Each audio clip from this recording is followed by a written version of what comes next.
नमस्कार साथियों, मैं मनीष भारती संस्कृति आई इस प्लेटफॉर्म पर आप सभी का स्वागत करता हूं। साथियों, जैसा कि आप जानते हैं 18वीं लोकसभा का चुनाव संपन्न हो चुका है। नई सरकार ने शपथ ग्रहण भी कर लिया है, मंत्रालय का भी गठन हो गया, सभी को अपना अपना पोर्टफोलियो भी मिल गया और सभी ने कार्यभार संभाल भी लिया। अब जो है सदन की कार्रवाई होने वाली है, तो इसको ध्यान में रखते हुए आगे की प्रक्रिया शुरू होगा। स्पीकर के पद का चयन होना है, लेकिन उससे पहले एक महत्वपूर्ण शब्द आता है हम सबों के जहन में और उसका नाम है प्रोटेम स्पीकर।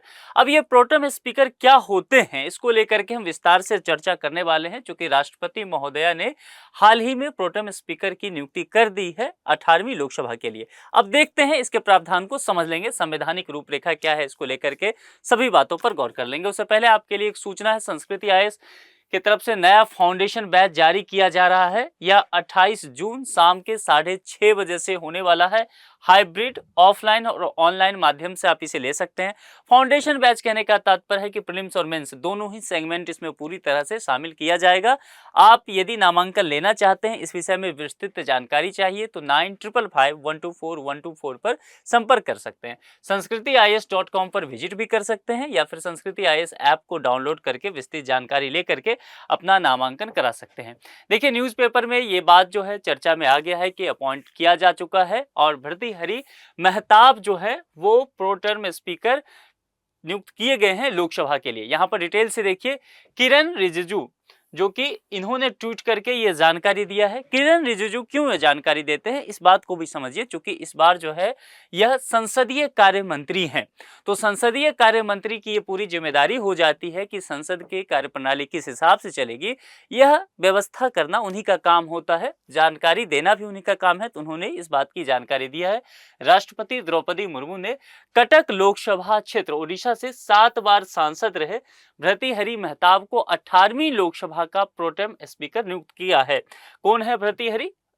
ये है भर्तृहरि मेहताब, ठीक है, उड़ीसा से आते हैं। 7 बार जो है यह लोकसभा का चुनाव जीत चुके हैं, तो वरिष्ठ आप कह सकते हैं मेंबर हैं, इसके हिसाब से इन्हें नियुक्त किया गया है।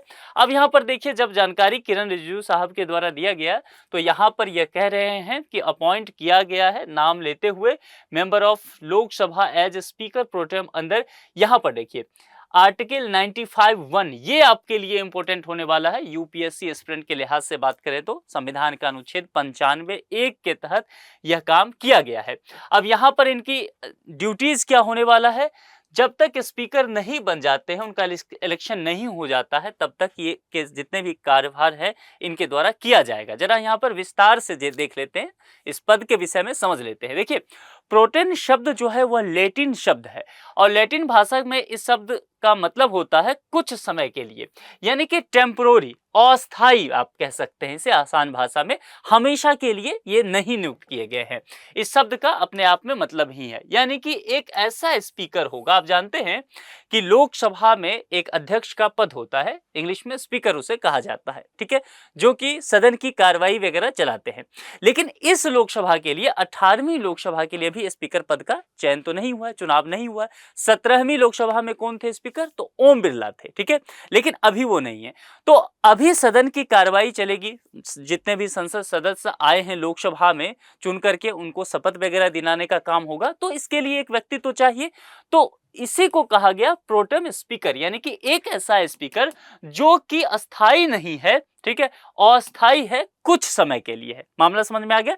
लैटिन भाषा के शब्द पर अगर आप समझ लेंगे, जोड़ देंगे, तो पूरी तरह से क्लियर हो जाएगा।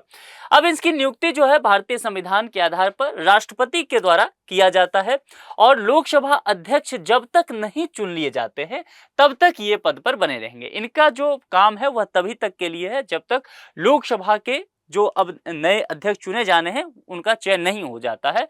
नवनिर्वाचित सांसदों को शपथ दिलवाते हैं ये, मैंने पहले भी इसका चर्चा किया है। अभी 543 मेंबर आए हैं, तो उन्हें शपथ दिलवाया जाएगा। सदन के में जो शपथ दिलवाना का काम होता है, इन्हीं की देखरेख में शपथ ग्रहण का काम भी पूरा होगा।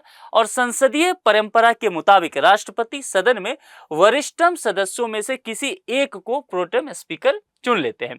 अब यहाँ पर देखिए, संसदीय परंपरा के आधार पर कहा गया वरिष्ठतम नागरिक। मैंने पहले भी कहा कि भर्तृहरि मेहताब जो हैं 7 बार जो है वह लोकसभा में आ चुके हैं, तो निश्चित तौर पर काफी लंबा इनका अनुभव रहा है और वरिष्ठ सदस्य हैं, उस लिहाज से इन्हें बनाया गया है।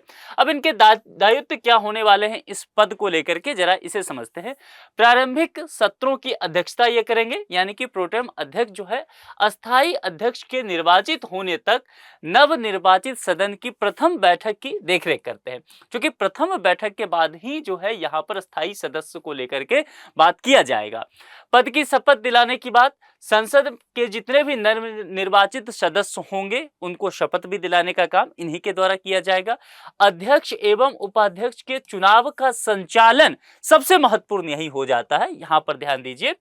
बाकी चीजें तो है, लेकिन अध्यक्ष और उपाध्यक्ष के जो चुनाव होगा उसके संचालन की जिम्मेदारी भी इनके तहत ही होता है।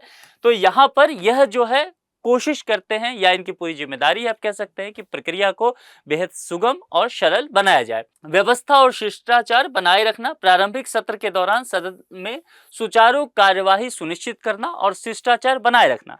कुल मिलाकर के सदन के जो भी अध्यक्ष होते हैं उनकी जिम्मेदारी तो यही होती है। तो तत्कालिक रूप से आप कह सकते हैं यही अध्यक्ष हुए और अस्थायी तौर पर प्रोटेम स्पीकर हैं, तो इनका भी काम वही हो जाता है कि सदन को सुचारू रूप से चलाने की जिम्मेदारी इनकी है और शिष्टाचार वगैरह बनाया जा सके ताकि कार्रवाई को आगे बढ़ाया जा सके। फ्लोर टेस्ट के संदर्भ में समझ लेते हैं जरा। प्रोटेम स्पीकर सरकार के लिए बहुमत का समर्थन सुनिश्चित करने के लिए फ्लोर टेस्ट का संचालन करता है। फ्लोर टेस्ट का कहने का मतलब तात्पर्य यह हो जाता है कि सरकार जो है सदन में अपना बहुमत पेश करती है कि हमारे पास इतना संख्या बल है कि हम सरकार को चला सके।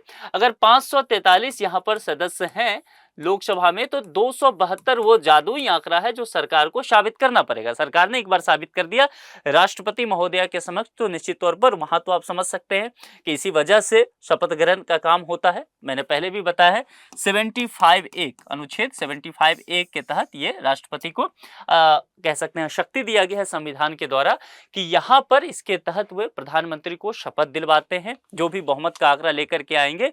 और इसके अलावा प्रधानमंत्री के सलाह पर मंत्री परिषद को भी शपथ दिलवाने का काम किया जाता है, जो कि राष्ट्रपति महोदया के द्वारा कर दिया गया। कब किया गया? 9 जून को, ठीक है, राष्ट्रपति भवन में शाम के 7:15 बजे से कार्यक्रम था। ये सब हम जान चुके हैं। तो फ्लोर टेस्ट जो है सदन के अंदर जो है बहुमत साबित करने की बात यहाँ पर होता है। अतिरिक्त कर्तव्य क्या है इनका? विधायी निकाय के विशिष्ट नियमों और प्रक्रियाओं के आधार पर प्रोटेम स्पीकर के पास अतिरिक्त जिम्मेदारियां भी कुछ हो सकता है, ठीक है। तो ये सारे काम इनके जिम्मे हो सकते हैं। निश्चित तौर पर एक महत्वपूर्ण पद है। अब ये देखना पड़ेगा कि आगे, अब प्रोटेम स्पीकर का एक था कि कौन बनने वाले हैं, ये तो हो गया, भर्तृहरि महताब, हम सब जानकारी में आ गया। अब हम सबों के लिए जिज्ञासा का विषय यही होने वाला है कि स्पीकर कौन होने वाले हैं। चूंकि इस बार की सरकार जो है वो गठबंधन की सरकार है, तो निश्चित तौर पर विभिन्न घटक दल के द्वारा स्पीकर के पद की मांग की जा रही है। चूंकि सदन को चलाने के लिए, और खास करके मैंने कहा फ्लोर टेस्ट के मामले में, जब किसी बिल पर वोटिंग होता है, इन सभी मसले में जो स्पीकर होते हैं उनकी भूमिका बहुत ही महत्वपूर्ण हो जाती है। तो आगे हम लोग जब स्पीकर कोई नियुक्त हो जाएंगे, उनका चुनाव हो जाएगा, फिर उस पर विस्तार से चर्चा करेंगे। एक संभावित प्रश्न देखिए, निम्नलिखित में से लोकसभा के प्रोटेम स्पीकर की नियुक्ति कौन करता है? राष्ट्रपति, प्रधानमंत्री, लोकसभा अध्यक्ष, सुप्रीम कोर्ट के मुख्य न्यायाधीश? जो भी सही जवाब आपको लगे कमेंट बॉक्स में लिख करके जरूर बताइए। आपको क्या लगता है कि इस बार जो है 18वीं लोकसभा के लिए स्पीकर के पद पर किनकी नियुक्ति की जा सकती है? या फिर आप ये भी कम से कम बताइए किस पार्टी से हो सकते हैं? बीजेपी से हो सकते हैं या फिर उसके किसी घटक दल से हो सकते हैं। इस लेक्चर में इतना ही रखते हैं। किसी दूसरे लेक्चर में किसी दूसरे मुद्दे के साथ आपसे पुनः मुलाकात होगी। अपना बेहद ख्याल रखिए। शुक्रिया।